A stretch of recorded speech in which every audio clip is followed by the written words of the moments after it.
Good evening, this is Johnny. Time to make another video. I gotta make a video because I have a stack of used books that I have gotten at local thrift stores, and some of them I got at the Book Nook, the library used bookstore, and I want to get them down in the lower level where our library is, or the mountain of chaos, and so I can get ready for this Friday. We're going to a big used book sale south of us in South Haven, and I was looking at my archives on my online diary, and I list every year the books that we got at that used book sale. I've been going a number of years. I was surprised. I only went back to 2014. My online diary, Crooked Fingers, goes back to 2001. I started that when I was still working at the Hamilton Farm Bureau in the egg division, unloading trucks, and then I also worked on loading eggs into an egg processing plant. I did that for 13 or 14 years, and I was fired in the year June the 21st, 2007, and you can read about my firing on my online diary. Yeah, it was a good thing that I got fired, because we had got new management. They were changing everything in the egg processing plant, and I wasn't able to adapt to it, and they were working us 40, 45, 50, 55 hours a week. If you haven't worked in an egg processing plant, it is intense, hard, physical, non-stop work, and it's very, very stressful, very, very hard, and it's just manual labor, just hard physical work, and I never really enjoyed it. I did it because I wanted to help support our family, and that's the job I got, and I stuck with it. And when I got fired, our kids were finished with college, and they were going on into their own professional lives. So yeah. So today is August the 8th, 2017. It is a Wednesday here in West Michigan. It is 6:40 in the evening. It is 76 degrees inside the Hermit Hut. My wife went to a church picnic, and she said she might go to a grocery store afterwards, but she's not sure, because either she goes tonight or we go tomorrow morning. It always amazes me that we can go to a grocery store when I realize that we are slowly, and no, not slowly, but faster and faster and faster, we are destroying the planet Earth, the environment. You see that in global warming. You see that in the fires out west, United States. You see that in floods, earthquakes, droughts. I mean, Australia is going through a drought. Here in Michigan, there's a drought. It's just everywhere, and it's just kind of frightening to think of the world that we'll be leaving for our children and our grandchildren and our great-grandchildren. But hey, you reap what you sow. So as far as I've been reading this long thing in the New York Times magazine. 30 years ago, we could have saved the planet. It's on the ecology, or we call it environmental crisis. Really good. It's written by a guy. He has 3 novels. I looked at him on Amazon. His name is Nathan Rich, and yeah, so he has 3 novels, and he writes this long article on the environmental crisis. So I've been reading that all afternoon, and this morning I read John interpreted by early Christian and medieval commentators, And I read Seeing God, Pacific Vision and Christian Tradition. And I read the Gospel of John, a commentary by Frederick Dale Bruner. And I also got out to look at The Good and Evil Serpent, how universal symbol became Christianized by James H. Charlesworth. Yeah, this is on The Good and Evil Serpent and how the universal symbol became Christianized.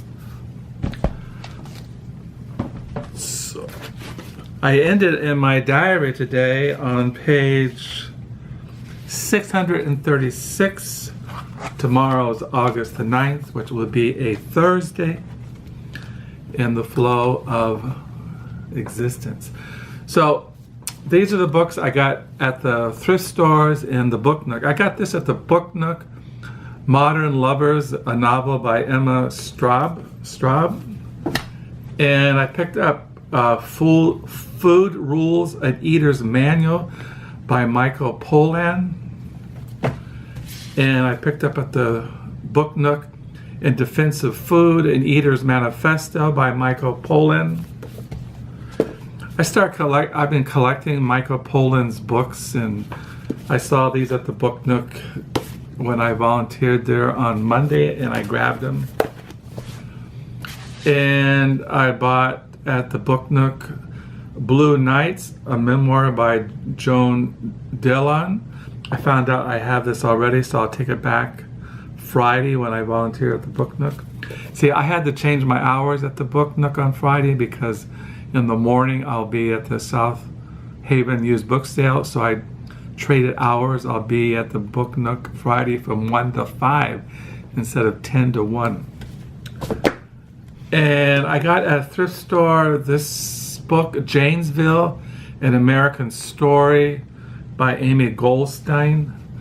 This is the story of what happens to an industrial town in the American heartland when its main factory stills, but is not the familiar tale. Most reporters note the immediate shock of vanished jobs, but few stay around long enough to observe what happens next when a community with a can-do spirit tries to pick itself up.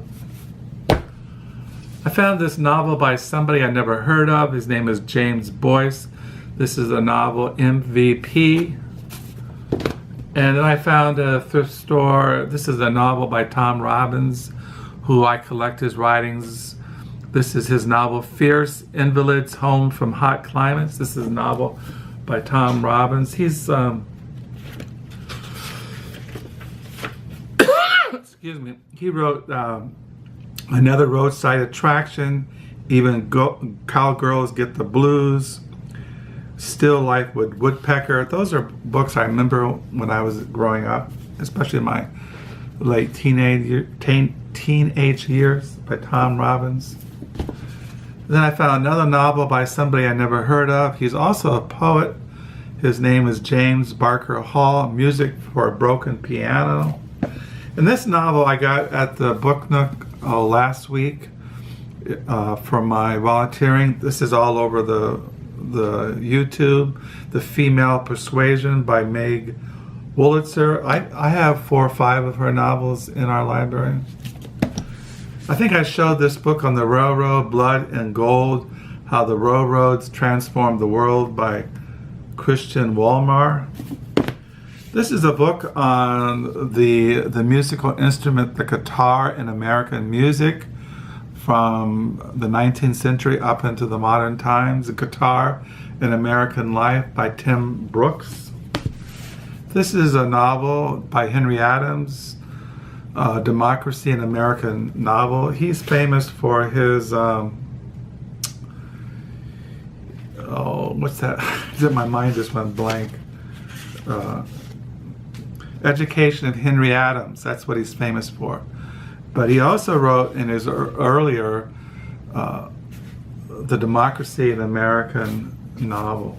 This is a memoir I found at a local thrift store on Will and Ariel Durant, a dual autobiography. He wrote that series on the history of civilization that you see at thrift stores and libraries, but it was only 50 cents.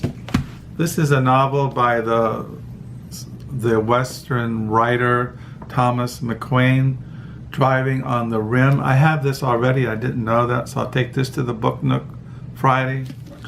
And then I found a biography on Bloody Mary, a biography of Mary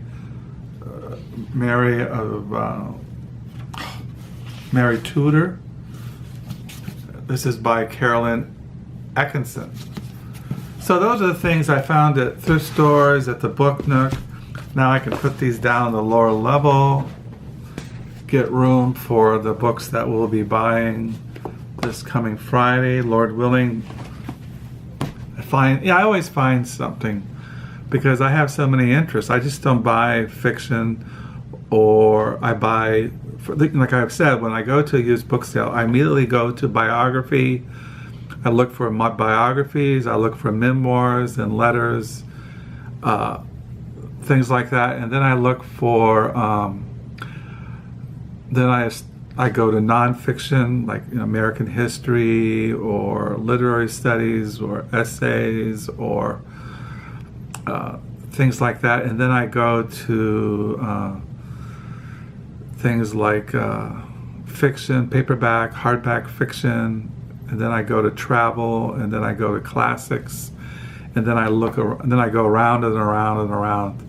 I try to look at everything at a book sale, used book sale, at least 5 or 6 times. Also, Carol looks around because she knows what kind of books I like, and she'll come up to me and show me something. Do you have this? And do you want this? And so we have to be back by 1 o'clock because I have to volunteer at the Book Nook at 1 o'clock. So we'll leave here. It starts at 8:30. Usually we're out of there by 10, and then we stop along Lake Michigan so I can take photos of the Lake Michigan. It should be a nice sunny day, and we'll hopefully can stop at the Lake Michigan at along a beach or a park somewhere, and I can take some movies and some videos of the lake and take some photos of the lake for my Flickr account and for my blog. I post photos in my blog or my online diary of birds and flowers and our grandchildren and things like that. As far as tonight, I don't know what I'm going to read tonight. Like I said, I've been reading this long article in the New York Times Magazine on the environmental crisis, where it's beyond a crisis, that we're doomed. The planet is going to be destroyed and we're going to become extinct. And it's just the way it is. It's just nothing is going to stop it because man is depraved, man is rebelling against God, and he's out to destroy not only himself, but destroy God's creation. And God's going to hand him over to his own depraved nature. And the only hope that we have is the Lord will come back, the second coming of Christ, to bring in the eternal kingdom of glory.